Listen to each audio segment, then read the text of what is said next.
I mean, one of the things that I've always stressed is having a great season this year and then really looking ahead to what 2023 season is going to look like. Mike Norvell's greatest recruiting was going to be in convincing a lot of the players to stay. And that's really where it came down to. And they did a great job with that. So that was the main thing.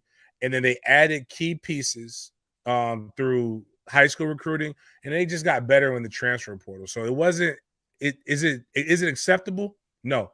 I actually thought we would have a top 15 class. We had that until Faulk decommitted. I think they need to really go figure out to the drawing board, why are we losing recruits, our top rated recruit for the third straight year in the final minutes before, like, so you lost what was the quarterback, you lost Altmaier. That wasn't quite in the final minutes, but it was, you had him committed for a while. Obviously Travis Hunter last year, Faulk this year. You got to figure out what's going on with that. But at the end of the day, guys like, I think Lamont Green Jr. has been extremely disrespected by fans of the like we grew up with Boo. I think we grew up watching him. We watched him grow up through social media, so we forget like what his roots are, and that's Lamont Green Jr. But I look at KJ Sampson. I look at the linebacker. You got Blake Nicholson. You got, did we get the kid from UVA? Did he commit? He just did, and it's to Virginia. He's going to Virginia. So missing on that kind of hurts, but you're still good in the recruiting in the linebacker room. It just puts more pressure on 2024. And what I think Florida State does do a good job of is relying on the resources in which it does have.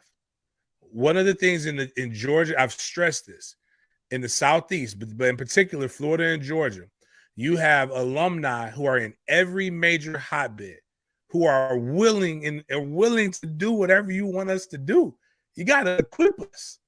Like in Jacksonville right now. So you have Sharif Denson, who ended up going to Florida. You have Jordan Hall, who's might end up at Florida. We had our left tackle, another offensive tackle flip on Kearney. I think it was a Kearney, right? Roger. Anyways, the offense, he's flipped to Florida. You've got tons of talent here at Jacksonville. Why not just say, James, hey man, what do you think about this kid? Do you know any relationship? What do you know about this kid? See, when I look at the Faulk situation, it reminds me of Mims. And what a lot of people look at as Mims is we pick on War Chant.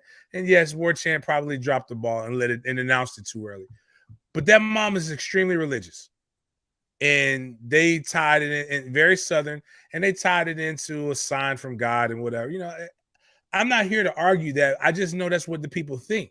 And once I heard Faulk's mom, people saying that that's what made her feel good about Freeze, man, we should have had Mike with some Bible, armed him with some Bible scriptures or something to go in there and make that mama feel good. One thing Bobby used to always say is, ma'am, your son going to go to church 2 times a year with me. We're going to send him to a black church and we're going to go to a white church. But I'm going to make sure your baby go to church.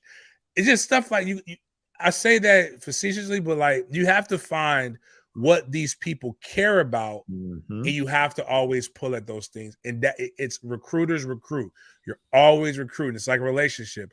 If you know your wife likes certain things, you got to keep doing those certain things, because what happens is the Hugh Freezes of the world, or that hometown guy that got a little in, is gonna come there and they're gonna figure out what she likes, and the next thing you know, you lost your bad chick. So, but all in all, it's not bad. I just think you can't have.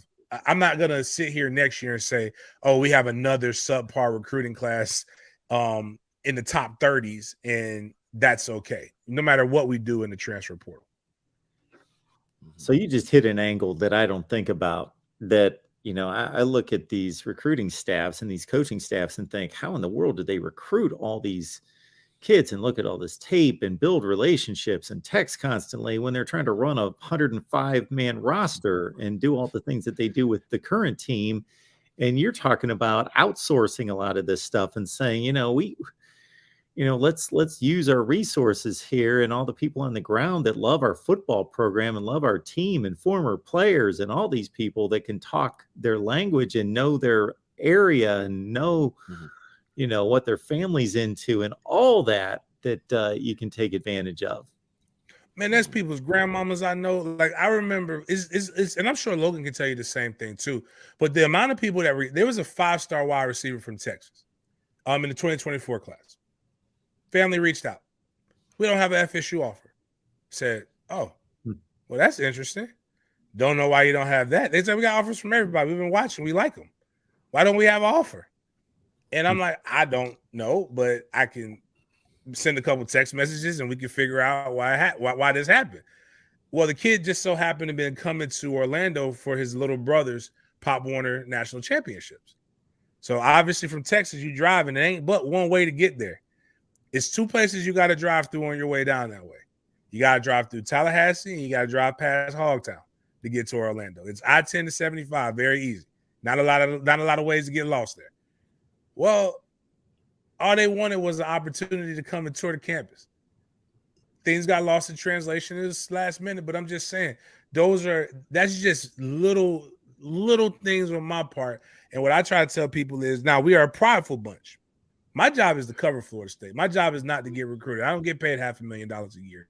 It's all off of pride and to make sure I have an enjoyable time coming and doing your show, Mark. I really don't care. That's their job to get recruits. So I'm not going to beg you to allow me to help you. But at the same time, if you allow me to help you, I will be able to see this stuff. But if you don't need my help, you don't need my help.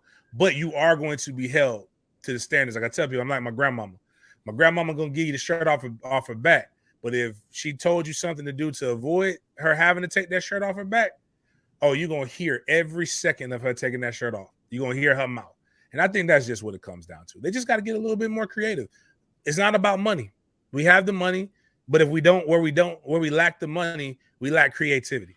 And I think that's where it comes down to.